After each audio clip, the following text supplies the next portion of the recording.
10 राज्यों की ये 37 सीटें हैं जिन पर चुनाव आयोग ने, इलेक्शन कमीशन ने अब चुनाव कराना है। शेड्यूल लगभग तय हो गया है। इस वीडियो में आपसे मैं सारी बात करूंगा। भारतीय जनता पार्टी को कितना फायदा हो सकता है, कांग्रेस को कितना फायदा हो सकता है, क्या क्षेत्रीय दल नुकसान में रहेंगे, ये सारी बातें आपसे करेंगे इस वीडियो के अंदर। उच्च सदन के अंदर भारतीय जनता पार्टी के पास और एनडीए के पास अभी स्पष्ट बहुमत नहीं है। यहाँ पर तमिलनाडु के अंदर 6 सीटें खाली होंगी, वेस्ट बंगाल में यानी कि पश्चिम बंगाल में 5 सीटें खाली हो रही हैं, असम में 3 सीटें खाली होंगी। दोस्तों नमस्कार, मैं संजय मग्गू और मौजूद हैं देश रोजाना के डिजिटल मीडिया मंच पर। देश के अंदर संसद का जो उच्च सदन है राज्यसभा के लिए 37 सीटें खाली हो रही हैं, यानी कि राज्यसभा की 37 सीटें। 10 राज्यों की ये 37 सीटें हैं जिन पर चुनाव आयोग ने, इलेक्शन कमीशन ने अब चुनाव कराना है। शेड्यूल लगभग तय हो गया है और जो इलेक्शन का शेड्यूल रहेगा वो ये रहेगा कि 26 फरवरी को नोटिफिकेशन होगा। इसी के साथ ही नॉमिनेशन शुरू हो जाएंगे। 5 मार्च तक नॉमिनेशन किए जा सकेंगे, 6 मार्च को स्क्रूटनी होगी, 9 मार्च तक विड्रॉ हो सकते हैं और जहां जहां आवश्यकता होगी वहां 16 मार्च को वोटिंग हो जाएगी। उसी दिन शाम तक चुनाव परिणाम आ जाएगा, 16 तारीख को ही।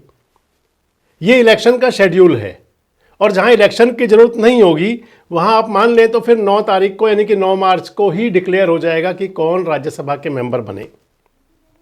इस वीडियो में आपसे मैं सारी बात करूंगा कि राज्यसभा की दलगत स्थिति क्या है इस समय, किन राज्यों के अंदर सीटें खाली हो रही हैं, भारतीय जनता पार्टी को कितना फायदा हो सकता है, कांग्रेस को कितना फायदा हो सकता है, क्या क्षेत्रीय दल नुकसान में रहेंगे, ये सारी बातें आपसे करेंगे इस वीडियो के अंदर। अगर बात करें जो सीटें खाली हो रही हैं राज्यसभा की, उनके अंदर जो 10 राज्य हैं उनके अंदर सबसे पहले आप देखें तो ओडिशा के अंदर 4 नए राज्यसभा सदस्य बनेंगे, यानी कि 4 सीटें खाली हो रही हैं। महाराष्ट्र के अंदर 7 सीटें खाली हो रही हैं। तमिलनाडु के अंदर 6 सीटें खाली होंगी। वेस्ट बंगाल में यानी कि पश्चिम बंगाल में 5 सीटें खाली हो रही हैं। असम में 3 सीटें खाली होंगी। बिहार में 5 सीटें खाली हो रही हैं नई। हरियाणा के अंदर भी 2 सीटें, उन पर चुनाव होना है 2 राज्यसभा सदस्यों के लिए। छत्तीसगढ़ में भी 2 पर होना है, तेलंगाना में भी 2 पर होना है और 1 सीट हिमाचल प्रदेश की है। इस लिहाज से कुल मिलाकर के ये 37 सीटें हैं जिन पर इलेक्शन कराया जाना है राज्यसभा के लिए। आगे बढ़ूं उससे पहले आपको बता दें कि राज्यसभा की इस समय स्थिति क्या है, दलगत स्थिति क्या है। उच्च सदन के अंदर भारतीय जनता पार्टी के पास और एनडीए के पास अभी स्पष्ट बहुमत नहीं है। यहां पर राज्यसभा के लिए जो टोटल सीटें हैं वो 245 हैं। 2 सीटें खाली थी, अभी उन पर चुनाव अब भी होगा और टोटल 37 पर चुनाव होना है। जो 245 सीटें हैं उनके अंदर भारतीय जनता पार्टी के पास 103 सांसद हैं राज्यसभा के सदस्य, कांग्रेस के पास 27 हैं और अगर कुल मिलाकर के देखते हैं तो फिर राज्यसभा के अंदर एनडीए के पास में लगभग 120 मेंबर ऑफ पार्लियामेंट राज्यसभा सदस्य, बाकी विपक्ष में है। इस लिहाज से कई बार जोड़ तोड़ करनी पड़ती है। लेकिन अब जो अगला चुनाव जो होना है, यानी कि 16 मार्च को जो चुनाव होगा, 2 और 6 अप्रैल को जो सीटें खाली हो रही हैं उनके लिए, उन राज्यसभा सीटों पर जो समीकरण बनेंगे तो उसके बाद आप मान करके चलें कि भारतीय जनता पार्टी को लगभग 10 सीटों का फायदा हो सकता है। 103 से 113 पर आ सकती है खुद। जो गठबंधन सहयोगी हैं वो ना प्रॉफिट ना लॉस, यानी कि उसी स्थिति में रहेंगे जिसमें पहले चलते रहे हैं। कांग्रेस को भी फायदा हो सकता है और नुकसान की अगर बात करें तो क्षेत्रीय दलों को इस बार नुकसान की संभावना है, मसलन राष्ट्रीय जनता दल को, आरजेडी को। तो अगर बात करते चलें आपसे कि स्थिति मैंने आपको बताई आज की क्या है और जो अब चुनाव होगा उसके बाद स्थिति क्या होगी। सबसे पहले बात उड़ीसा की अगर करें तो उड़ीसा में 4 राज्यसभा की सीटें खाली हो रही हैं। इस समय अगर देखें तो चारों सीटें बीजू जनता दल के पास थी, बीजेडी के पास। उड़ीसा में चुनाव हुआ था 2024 में, लोकसभा के साथ ही विधानसभा का, और उड़ीसा के अंदर पहली बार भारतीय जनता पार्टी की सरकार बनी थी। 147 टोटल विधायक हैं वहां पर और जो संख्या बल है उसके लिहाज से भारतीय जनता पार्टी को 4 में से 2 कम से कम और 3 सीटें, 1 ज्यादा भी मिल सकती है संख्या बल के लिहाज से। यानी कि बीजेपी को यहां पर 2 सीटों का फायदा और बीजू जनता दल को कम से कम 1 सीट का और नहीं तो 2 सीट का नुकसान भी हो सकता है। बीजू जनता दल की जो 4 सीटें थी, 4 में से उनके पास या 2 और या फिर 1 सांसद भी उनका रह सकता है। अगर महाराष्ट्र की बात करें, महाराष्ट्र के अंदर 7 सीटें खाली हो रही हैं। राज्यसभा के 7 सदस्य जो रिक्त होंगे स्थान जो, जो सीटें खाली होनी है उनके अंदर भारतीय जनता पार्टी का अभी तक कोई भी राज्यसभा सदस्य नहीं था। जो महाराष्ट्र में सीटें खाली होनी उनके अंदर शरद पवार की भी सीट खाली हो रही है उसके अंदर, यानी कि आप समझ लें कि एनसीपी जो शरद पवार गुट है उनके पास एक सांसद था, शिवसेना उद्धव ठाकरे वाला जो ग्रुप है एक सांसद उनके पास था, एक भारतीय जनता पार्टी के पास था। एनसीपी यानी कि अजीत पवार अजीत दादा वाली पार्टी एक उनके पास था, शिंदे की पार्टी एक उनके पास था, एक कांग्रेस के पास था और एक अठावले ग्रुप के पास था। इन 6 में से अब जो स्थिति बन सकती है, इन 6 में से सीधे सीधे भारतीय जनता पार्टी को, क्योंकि बीजेपी के पास 132 विधायक हैं, वहां 4 सीटें अकेले बीजेपी ले सकती है। और जो बाकी सीटें बचेंगी, मसलन आप मान लें तो ना तो यहां पर खाता खुलेगा उद्धव ठाकरे ग्रुप का और ना यहां खाता खुलेगा कांग्रेस का। अगर ये दोनों मिल भी जाएं, अगर दोनों इकट्ठे चुनाव लड़ लें, हालांकि वहां की स्थिति जो है आपको पता है, कई एमएलए यहां पे आगे पीछे हो रहे हैं, अगर मिल भी जाए तो भी अपना एक सदस्य बनाना बड़ा टेढ़ी खीर है। और इधर शरद पवार साहब की जो पार्टी है, जिनके 10 विधायक हैं, वो अपने जो भतीजे अजीत दादा की पार्टी, अजीत पवार जी का स्वर्गवास हो चुका है, एनसीपी एक होने की तरफ है। तो इस लिहाज से माने तो भारतीय जनता पार्टी को यहां पर 3 सीट का फायदा कम से कम हो सकता है। और बाकी जो एनडीए की पार्टियां हैं, एनडीए को यहां पर 7 की 7 सीटें मिल सकती हैं।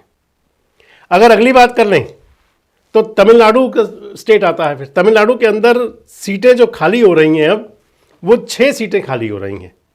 तमिलनाडु में अभी की जो स्थिति है वो डीएमके के यहां पर 4 मेंबर हैं और एआईडीएमके के 2 मेंबर हैं, 2 राज्यसभा सदस्य।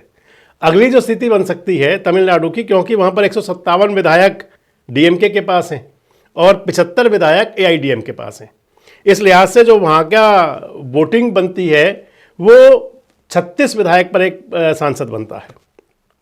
तो डीएमके को 4 के 4 रह सकते हैं और एआईडीएमके को 2 के 2 मिल सकते हैं, ना कोई प्रॉफिट ना किसी को लॉस। अगली बात कर लें पश्चिम बंगाल की, तो पश्चिम बंगाल में अभी तक की जो स्थिति है, 5 सीटें खाली हो रही हैं यहाँ पे राज्यसभा की। तृणमूल कांग्रेस के पास यहाँ पे 4 सांसद हैं और 1 सांसद कम्युनिस्ट पार्टी का था, सीपीआई का।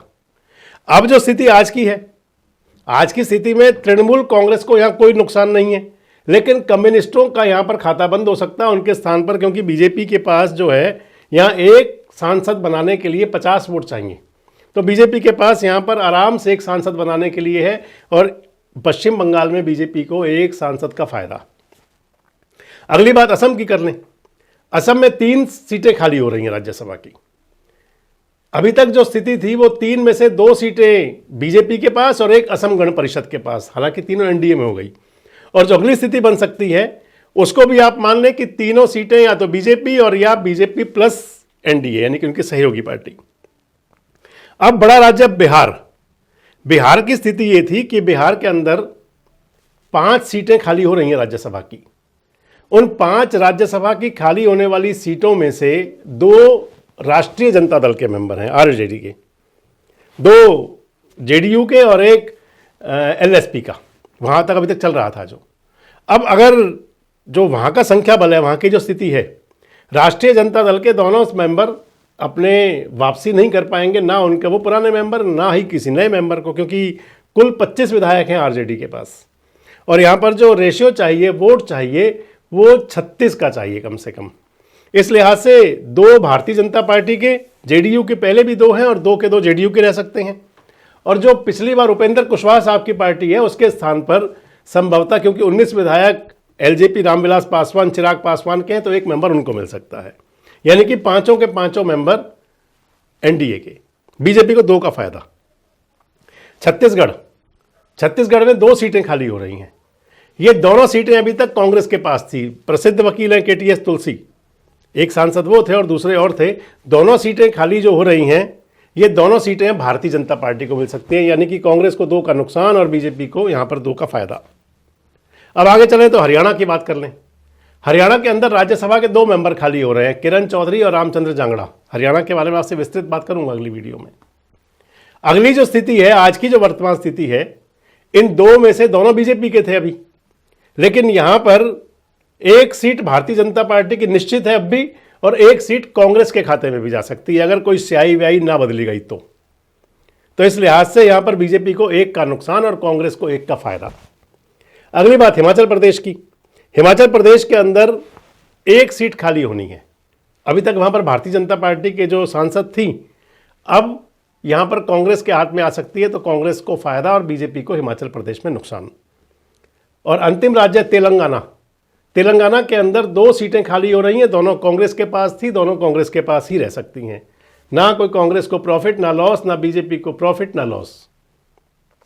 अब अगर 37 सीटों का देखें तो इन 37 सीटों में भारतीय जनता पार्टी के खाते में 12 से 13 सीटें आराम से आ सकती हैं, जबकि पहले जो स्थिति थी जब खाली हो रही हैं, इन 37 में से भारतीय जनता पार्टी के पास 4 मेंबर थे, यानी कि 8 सीटों का लगभग बीजेपी को फायदा हो सकता है, 8 से 10 सीटों का। और अगर कांग्रेस की बात करें तो कांग्रेस की जो स्थिति थी वही की वही रह सकती है। मसलन उन्हें अगर महाराष्ट्र में 1 सीट का नुकसान हो रहा है तो उन्हें फिर हरियाणा में 1 सीट का फायदा हो रहा है, हिमाचल प्रदेश में 1 सीट का फायदा हो रहा है, तेलंगाना में स्थिति वही की वही है। इस लिहाज से 1 सीट का फायदा कांग्रेस को भी हो सकता है और कम से कम 8 से 10 सीटों का फायदा भारतीय जनता पार्टी को हो सकता है। और इस स्थिति के बाद में बीजेपी की संख्या 103 से बढ़ के 112 से 115 पर पहुंच सकती है। कांग्रेस वहीं रहेगी और एनडीए को स्पष्ट बहुमत हो सकता है। आपको क्या लगता है? कमेंट बॉक्स में जरूर बताएं। जुड़े रहें हमारे साथ, देखते रहें देश रोजाना। हमारे साथ जुड़े रहने के लिए सब्सक्राइब करें देश रोजाना के YouTube चैनल को और नई वीडियो की नोटिफिकेशन पाने के लिए बेल आइकन जरूर दबाएं। अगर आप ये वीडियो फेसबुक या इंस्टाग्राम पर देख रहे हैं तो पेज को लाइक और फॉलो जरूर करें और ज्यादा से ज्यादा शेयर करें।